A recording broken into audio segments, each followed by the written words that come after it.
The secret to a seamless eyeshadow look isn't the shadow itself, but the tool that applies it.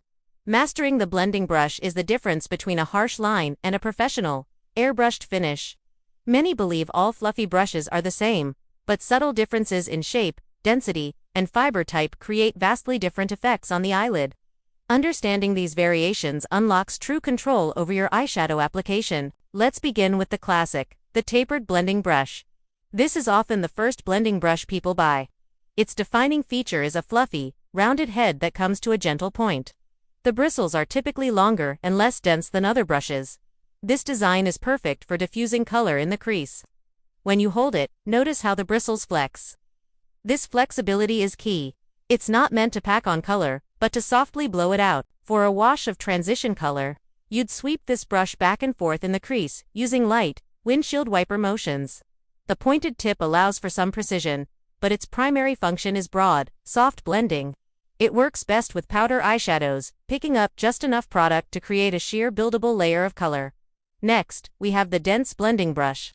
Visually, it might look similar to the tapered one, but its bristles are shorter and packed much more tightly together. When you press it against your skin, you'll feel more resistance. This density gives it more power and control. It's designed for targeted blending and for applying color with more intensity. If you want to deepen your outer corner or blend two bold colors together without them turning muddy, this is your tool. Instead of sweeping motions, you use small, circular buffs or patting motions to press and blend the pigment into the skin. This brush can handle both powder and cream eyeshadows, as its firm structure can manipulate heavier textures without splaying out. Another essential tool is the pencil brush.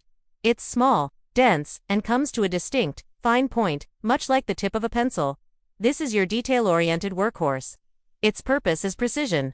Use it to smoke out eyeliner on the upper or lower lash line, creating a soft, sultry effect. It's also perfect for adding a pop of shimmer to the inner corner of the eye or placing a precise highlight on the brow bone.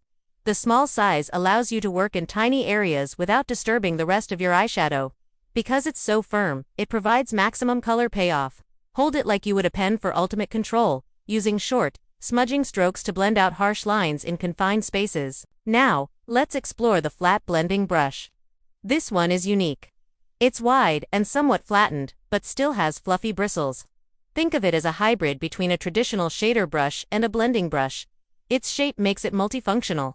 You can use the flat side to pat color onto the eyelid for good coverage, and then turn it on its side, using the thinner edge and fluffy tips to blend out the edges. It's particularly effective for one-shadow looks, where you apply a single color all over the lid and just need to soften the perimeter. It also excels at blending the edge of a cut crease without muddying the sharp line you've created. The shape of the brush head is just one part of the equation. The type of bristles, natural or synthetic, also plays a crucial role. Natural hair bristles, often from goat or squirrel, have a cuticle structure. This texture makes them exceptional at picking up and distributing powder products. They grab onto the pigment and release it smoothly onto the skin, creating a very soft, diffused blend. They are ideal for achieving that seamless, airbrushed gradient effect, especially with matte eyeshadows. However, they are more porous, which means they absorb more product and require more frequent, careful cleaning. Synthetic bristles, on the other hand, are typically made from nylon or tacklin. They are smooth and have no cuticle. This means they don't absorb as much product, making them perfect for cream, liquid, or highly emollient eyeshadows. Because they don't soak up moisture, they provide a more intense color application and prevent creamy products from creasing.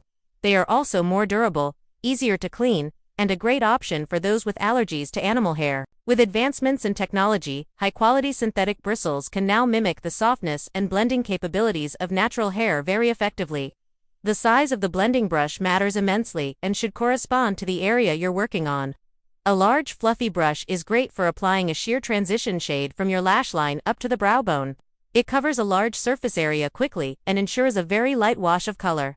A medium-sized brush is the standard for crease work. It fits comfortably into the contour of the eye socket, allowing for controlled blending without spreading the color too far up or down. A small blending brush, like the pencil brush, is for detailed work. Trying to blend your crease with a pencil brush would take forever and likely result in a patchy finish, while using a large fluffy brush to smoke out your lower lash line would create a mess. Technique is where these tools truly come to life. The way you hold the brush directly impacts the pressure and control you have. Holding the brush close to the ferrule, the metal part gives you the most control and pressure, which is ideal for packing on color or for precise, smudgy blending. Holding it further down the handle, towards the end, gives you the lightest touch. This is perfect for soft, diffused blending in the crease. For a flawless transition, you want the brush to barely graze the skin, letting the bristles do the work. Let's talk about motion. The two primary motions for blending are windshield wiper motions and small circular buffs. The back and forth windshield wiper motion is best for diffusing color over a larger area, like sweeping a transition shade through the crease. Small, circular motions are for more concentrated blending. They are excellent for seamlessly melting two colors together, or for buffing out the edges of a dark shade in the outer corner. The key to both is to use a light hand.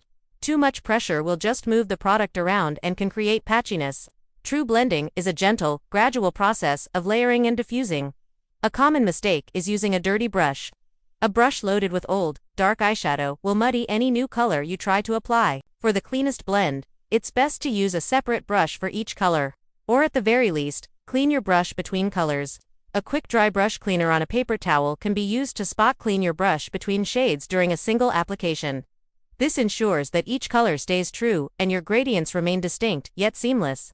To build intensity and dimension, start with the lightest shade and your largest, fluffiest brush. Apply your transition color into and slightly above the crease with light, sweeping motions. Then, take a slightly smaller, denser brush and a medium-toned color. Apply this to the outer third of the eye and blend it into the crease, staying below the transition shade. Finally, use your smallest, most precise brush, like a pencil brush, to apply the darkest shade right at the outer corner or along the lash line. Then, go back with your medium blending brush with no additional product on it tanned. Gently buff the edges where the colors meet to create a smooth gradient. This layering technique, from light to dark and large to small, is the foundation of a professionally blended eye look.